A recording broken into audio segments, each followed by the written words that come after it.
of their own government's criminal actions around the world. Now, Noam Chomsky is, of course, the MIT linguistics professor who famously popularized the concept of manufacturing consent. For years, he's written about how the West uses a propagandistic press to coerce its own citizens and how it uses covert forms of violence to maintain power around the world. Chomsky was overwhelmed with media requests about September 11, so his new book, 9/11, is a collection of interviews that he gave in the following months. Now, interestingly, 9/11 has been a bestseller despite the fact that it's had a total lack of publicity.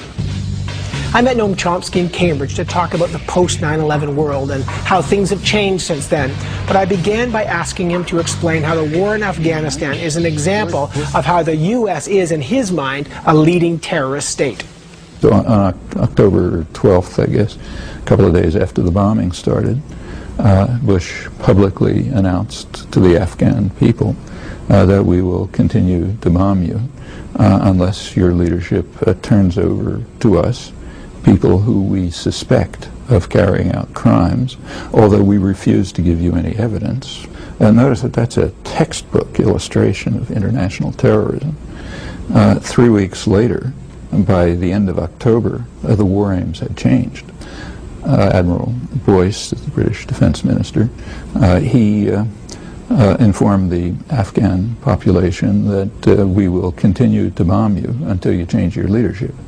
Well, that's an even more dramatic illustration of international terrorism. It had nothing to do with finding the criminals and bringing them to justice. If the United States is a leading terrorist state, if, as you say, Britain is another example of a terrorist state, how do you distinguish between that kind of what you describe as terrorism and what they are saying, Osama bin Laden, who's a terrorist? Make the distinction. It's very simple. If they do it, it's terrorism. If we do it, it's counterterrorism. That's a historical universal. Go back to Nazi propaganda, say, most extreme mass murderers ever. If you look at Nazi propaganda, it's exactly what they said. They said they are defending the populations and the legitimate governments of Europe. Well, let's talk about in the Middle East, for example, where Sharon says, we are experiencing terrorist bombings, and therefore we have to have a big operation in the West Bank and root out terrorism. And people say, hey, you're violating human rights. Yeah, this is the 35th year of a harsh, brutal, and vicious occupation, supported unilaterally by the United States, constant terror and atrocities. Suppose Palestinians say, well, we're under terrorist attack for 35 years, therefore we have a right to carry out suicide bombings. Which is what they say. Do you accept this? Does anybody accept it? Nobody accepts it. All right, then how come everyone accepts the Israeli claim to be doing it, which is a much weaker claim? They are the military occupiers. Those who defend suicide bombing, and there are very few, don't have a leg to stand on. Those who defend the Israeli atrocities, including the U.S. government, most intellectual opinion, a good bit of the West generally, yeah, they don't have a leg to stand on either, and they have a much weaker position. You asked us after September 11, one of your points was we got to look in the mirror, we being America or the West, we got to look in the mirror at our own. Was that a way of saying, look, people like bin Laden are angry at us for good reason? No, in other words, is there a way to justify... That's not what I was saying. The statement of mine that you just quoted is a very conservative statement. In fact, it was articulated by George Bush's favorite philosopher, Jesus Christ, who pointed out, famously defined the notion hypocrite. A hypocrite is a person who focuses on the other fellow's crimes and refuses to look at his own. I know that the U.S. has committed atrocities. However, they did oust a more brutal regime, the Taliban. There was... That wasn't even a war aim. There wasn't even a war aim.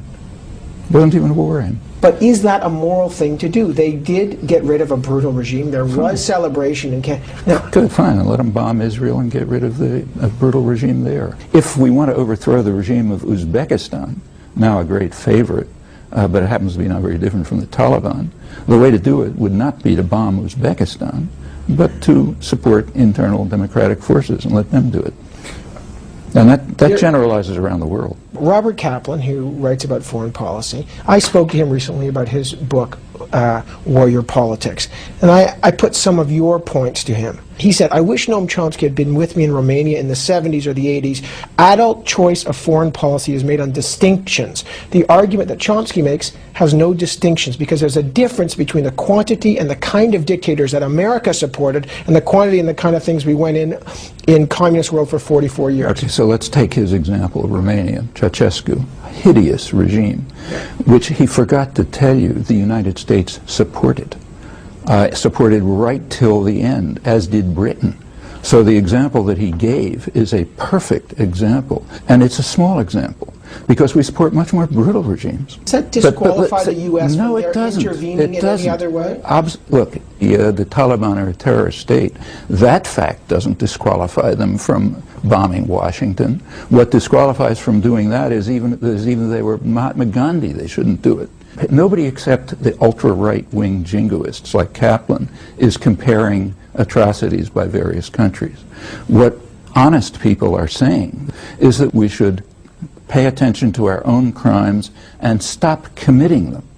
This would be true even if we were killing one person, okay? And it's even more true when we're killing millions of people. Do we need a constabulary, a force, a central force? In this case, it's America because it's a superpower, to sometimes use unjust means in the service of just causes. What are the just causes? What was the just cause in, for example, slaughtering Kurds in southeastern Turkey? What was the just cause? What was the just cause in supporting Suharto when he killed a couple 100,000 landless peasants in Indonesia, went on to become one of the biggest torturers in the world, and then slaughtered a third of the population of East Timor? What was the just cause? What was the just cause when we invaded South Vietnam 40 years ago, ending up killing millions of people, leaving the country devastated, they're still dying from chemical warfare? What was the just cause? Can I continue? Yeah, the just cause for people like Kaplan is we did it. Therefore, it's a just cause. You can read that in the Nazi archives, too. Of course, we've had Kaplan on, and there is a raging debate about the just cause of foreign policy. But when we come back, Noam Chomsky says that the U.S. not only blocked Mideast peace and has always done so, it actually escalates the violence. And who are the war criminals guilty? Bush, Clinton, Kennedy, Eisenhower, all of them. Come on back for more Noam Chomsky.